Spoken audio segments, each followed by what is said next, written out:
Welcome back everyone. It seems that the corporate executives pulling the plug on the biggest donation game on the platform have accidentally started a massive civil war across the entire community. If you thought the anger was going to be directed entirely at the corporation for destroying a beloved genre, you're in for a wild surprise because the exact opposite is happening right now. Today we're going to look at how a single poorly timed complaint completely shattered the reputation of a millionaire developer and led to a massive wave of intense community backlash, and right after that, we'll expose the massive hypocrisy behind the arguments people are using to celebrate this entire disaster. To really understand how this situation flipped so quickly, we have to establish what happened immediately following the update. As you all know, the platform effectively destroyed the free-to-play donation model by forcing players to rely on the transfers API, which is barred beyond the $5 monthly subscription and has very low donation caps and constant parental approval to send or receive donations. This completely ruins the experience for the poorest players who literally have zero currency to start their own donation stance and build their accounts. Naturally, the creator of the game, known as Sazam, was incredibly frustrated watching his 4-year project get dismantled overnight, so he took to Twitter and posted a very emotional complaint stating that all his feedback was going unheard and the platform absolutely sucked. He mentioned being mentally drained and frustrated that a business he built for years was damaged by something completely out of his control. While being angry that your livelihood is threatened makes perfect sense, I would really hate to say this, but this is quite literally the worst possible thing he could have posted from a PR standpoint,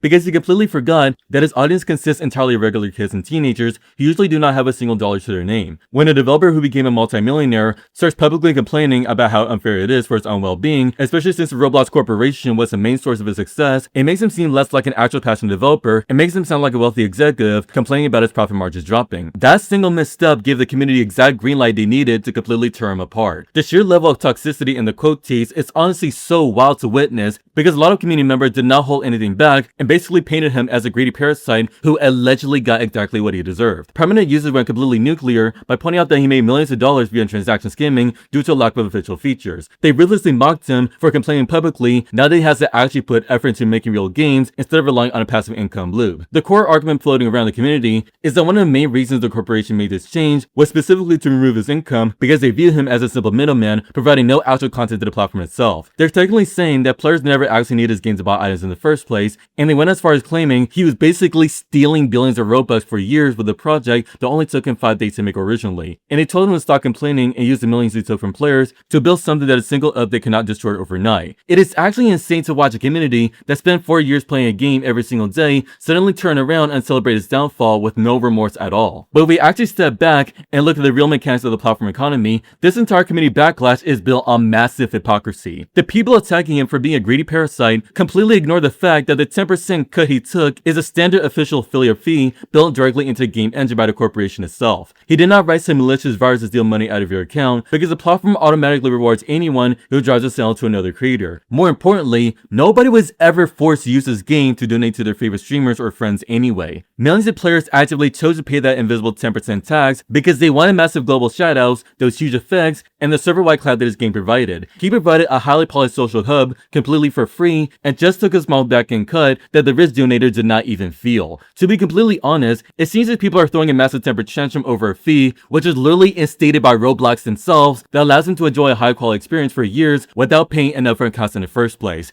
And it's honestly stupid how people act like he was scamming people when every single user knew exactly how the donation split worked before they ever hit the purchase button for anything. The most frustrating part of this entire civil war is that the angry mob is completely ignoring who this update actually hurts the most in the long run. While they're busy celebrating the downfall of a multimillionaire, they're entirely forgetting about the thousands of broke players who can't even afford a $5 monthly subscription just to participate in the virtual economy. So it's completely obvious that both the corporate leadership and the toxic community are entirely in the wrong here. The corporation paved over a huge social ecosystem to make everything not work properly anymore, and the community decided to cheer for the destruction of Please Donate just because they want to see a rich developer lose his income. The only people who truly suffer in this scenario are the broke players who just want to have fun to hang out and participate in the economy without being taxed by corporate greed. So I really want to know what all you think about this massive community civil war, and whether you think that hasn't deserved this insane backlash, or if these people are just being very hypocritical. Anyways, thanks for watching, and I'll see you in the next one.